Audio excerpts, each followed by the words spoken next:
लेकिन देश के अंदर प्रधानमंत्री मोदी जी के नेतृत्व में कोरोना के खिलाफ देश की लड़ाई को जिस मजबूती के साथ आगे बढ़ाया गया वह अभिनंदनीय है।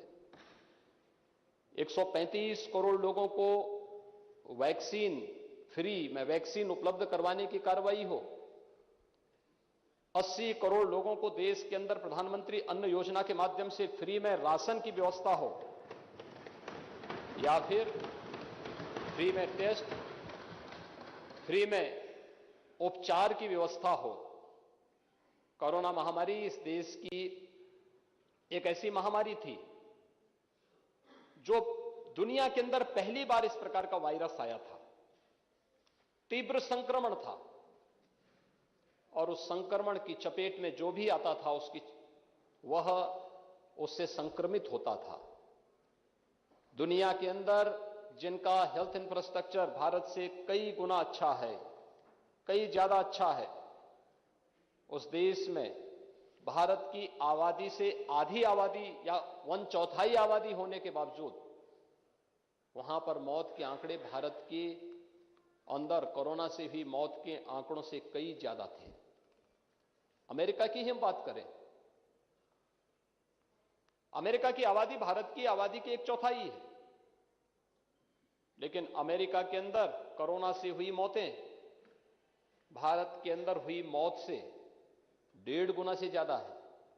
ये चीजें दिखाती थी सावधानी, सतर्कता, समय से लिए गए सटीक फैसले और दृढ़ इच्छा शक्ति के साथ अगर नेतृत्व ने काम किया है तो उसके परिणाम भी उसी प्रकार से सामने आए हैं। और प्रधानमंत्री मोदी जी के नेतृत्व में कोरोना के खिलाफ इस देश ने जो लड़ाई लड़ी है, उत्तर प्रदेश उस लड़ाई में भी अग्रणी भूमिका के साथ देश के साथ कदम से कदम मिलाकर के चलता रहा। देश के अंदर सर्वाधिक टेस्ट उत्तर प्रदेश ने किए हैं। 9 करोड़ से अधिक टेस्ट उत्तर प्रदेश के अंदर अब तक संपन्न हुए हैं। मुझे याद है जब कोरोना का पहला मरीज आया था प्रदेश में, हमारे पास कोई लैब नहीं थी। हमने दिल्ली सफदरजंग में या फिर national institute of virology Pune में सैंपल भेजने पड़े थे।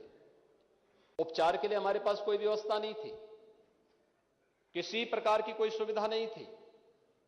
आज मैं कह सकता हूं कि हमारे सभी 75 जनपदों में आरटीपीसीआर लैब भी हैं, ट्रूनेट मशीन भी मौजूद है, एंटीजन टेस्ट की व्यवस्था भी है। और जिस प्रदेश में 1.5 वर्ष पहले कोरोना जांच के नाम पर एक भी जांच करने की क्षमता नहीं थी, वह प्रदेश आज 4 लाख टेस्ट प्रतिदिन करने की क्षमता रखता है। जिस प्रदेश के अंदर कोरोना का पहला मरीज आया था तो उस समय 36 जनपद ऐसे थे जिसमें एक भी आईसीयू का बेड नहीं था। बहुत सारे लोगों ने प्रदेश के अंदर शासन किया होगा, लंबे समय तक शासन किया है। कुछ लोगों ने कई दशकों तक शासन किया, कुछ लोगों ने 4 बार, कुछ लोगों ने 3 बार प्रदेश के अंदर सत्ता हथियाई। क्या किया? 36 जनपद ऐसे थे जहां एक भी आईसीयू के बेड नहीं मौजूद थे। आज प्रदेश के अंदर सभी 75 के 75 जनपदों में आईसीयू बेड्स मौजूद हैं। प्रदेश के अंदर हमारे पास प्रारंभिक काल में जब हम लोगों ने कोरोना के खिलाफ इस लड़ाई को आगे बढ़ाया था, तब हमारे पास मास्क के लिए, पीपी किट के लिए, सैनिटाइजर के लिए हमको भारत सरकार पर या अन्य राज्यों पर निर्भर रहना पड़ता था। आज प्रदेश में पीपी किट बनाने के तमाम उद्योग लग चुके हैं, मास्क यहां बनाए जा रहे हैं, सैनिटाइजर हमारी चीनी मिलें इतना पर्याप्त मात्रा में बना रही हैं कि अब सैनिटाइजर न केवल उत्तर प्रदेश के लिए बल्कि देश के 27 राज्यों को भी सप्लाई उत्तर प्रदेश आज के दिन पर सैनिटाइजर कर रहा है। प्रदेश ने वैक्सीनेशन के लक्ष्य को भी आगे बढ़ाया, यानी 18 करोड़ लोगों को वैक्सीन देने, 18 करोड़ डोज वैक्सीन की उत्तर प्रदेश अब तक दे चुका है। और लगातार प्रतिदिन 15 से 16 लाख के एवरेज को लेकर के तेजी के साथ वैक्सीनेशन का कार्यक्रम प्रदेश के अंदर चल रहा है। बहुत सारे लोगों ने गुमराह करने का प्रयास किया, तमाम प्रकार की दुष्प्रचार हुए, लेकिन जनता जनार्दन ने प्रधानमंत्री मोदी जी की और राज्य सरकार की बातों पर विश्वास किया और वैक्सीन लेना प्रारंभ किया। वैक्सीन ने थर्ड वेव की संभावनाओं को रोका और संभावनाओं को रोकने के साथ आज हम लोग न केवल वैक्सीन दे रहे हैं बल्कि 15 करोड़ लोगों को डबल इंजन सरकार का डबल डोज राशन की खुराक भी प्रदेश के अंदर उपलब्ध करवाने का कार्य कर रहे हैं। 15 करोड़ लोग उत्तर प्रदेश में हर महीने 2 बार राशन भी फ्री में लेने का कार्य कर रहे हैं। फ्री में राशन, फ्री में टेस्ट, फ्री में उपचार, फ्री में वैक्सीन, सबको वैक्सीन, और इसी को कहते हैं सबका साथ और सबका विकास। महोदय, यही तो महाभारत में कहा था।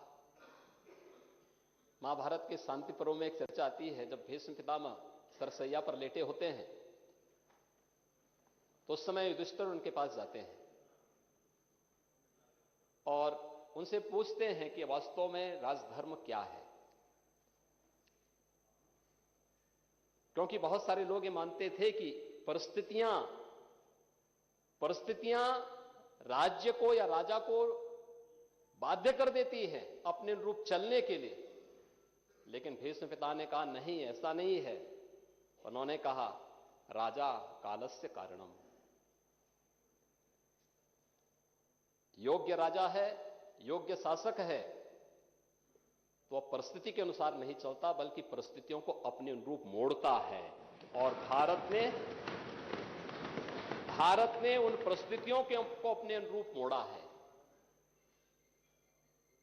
हम कोरोना के पीछे नहीं भागे बल्कि कोरोना को पीछे भागने के लिए मजबूर किया। आज सारे पर्व और त्योहार बहुत शांतिपूर्ण तरीके से मनाए जा रहे हैं। विकास की सभी गतिविधियां युद्ध स्तर पर आगे बढ़ रही हैं और उन स्थितियों में हम लोग अब आगामी विधानसभा चुनाव के लिए भी पूरी मजबूती के साथ जनता के दरबार में जाने की तैयारी भी कर रहे हैं। और इसीलिए इस अनुपूरक बजट को लेकर के आज हम सब यहां पर उपस्थित हुए हैं। महोदय, यह अनुपूरक बजट लगभग 8500 यानी 8,500 करोड़ रुपए का है, जिन पर मैं भी चर्चा करूंगा। और लेखानुदान जो हमारा अंतरिम बजट है, लेखानुदान 2022-23 का विधानसभा चुनाव और नई सरकार के गठन होने तक सरकारी कामकाज में किसी प्रकार का कोई व्यवधान न हो और सभी कार्य हमारे चलते रहें, इस दृष्टि से लगभग